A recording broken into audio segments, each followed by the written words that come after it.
కృష్ణవేణి గారు 1924లో జన్మించారు.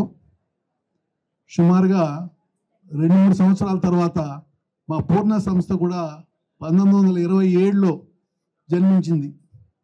నేను చెప్పొచ్చేది ఏంటంటే, వారి సినీ ప్రస్థానం మా సినీ ప్రస్థానం వారు జన్మించిన తేదీ నుండి ఇంచుమించుగా ఈరోజు తెలుగు ఇండస్ట్రీకి ఎంత వయసు ఉందో అంతకు మించి వయసు ఉంది ఈ వారికి కానీ మా సంస్థకు కానీ.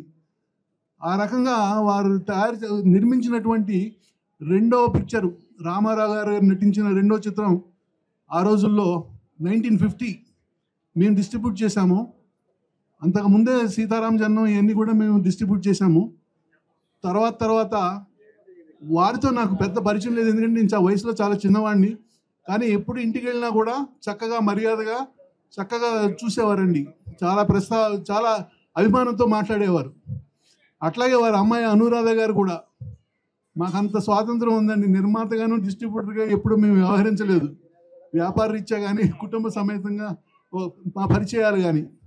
తర్వాత అనురాధ గారు నిర్మించిన అనేక చిత్రాలు, చక్రధారి, రావణైతే, శ్రీవారి ముచ్చట్లు, అనేక చిత్రాలు వారు నిర్మించినవన్నీ. తర్వాత కృష్ణవేణి గారి కుమార్తె అనురాధ గారు నిర్మించినవన్నీ కూడా మేము డిస్ట్రిబ్యూట్ చేసామండి. సో మా పరిచయం ఏంటంటే వారి కుటుంబంతో 3 తరాలు, ఈ రోజుతో కాదండి. అట్లాగే మా పూర్ణ సంస్థ కూడా రామారావు గారితో 3 తరాలుగా పరిచయం అండి. మా తాతగారు ఫస్ట్ ఇంట్రడ్యూస్ చేశారు, జీకే మంగరాజు గారు, పూర్ణ వ్యవస్థాపకులు. 1950 కాడి నుంచి ఆయన పరిచయం ఉందండి, అంత ముందు కూడా పరిచయం ఉంది.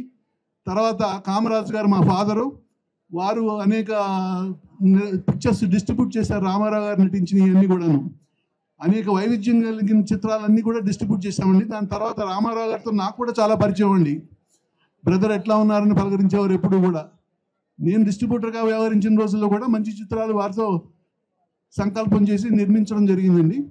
బట్ ఏదేమైనప్పటికీ కూడా ఈరోజు కృష్ణవేణి గారు 100 సంవత్సరాల పైన జీవించడం అనేది గ్రేట్ సినీ ప్రస్థానం అండి. అంతకుమించి ఎవరికి కూడా అదృష్టం కానీ అవకాశం కానీ ఉండకపోవచ్చు. అట్లాగే మా సంస్థ కూడా 100 సంవత్సరాలు పూర్తి చేసుకోబోతోంది త్వరలో. ఈ సందర్భంగా నా ప్రగాఢ సంతాపాన్ని తెలియజేస్తూ వారి ఆత్మ ఉండాలని సెలవు తీసుకుంటున్నాను. Thank you sir.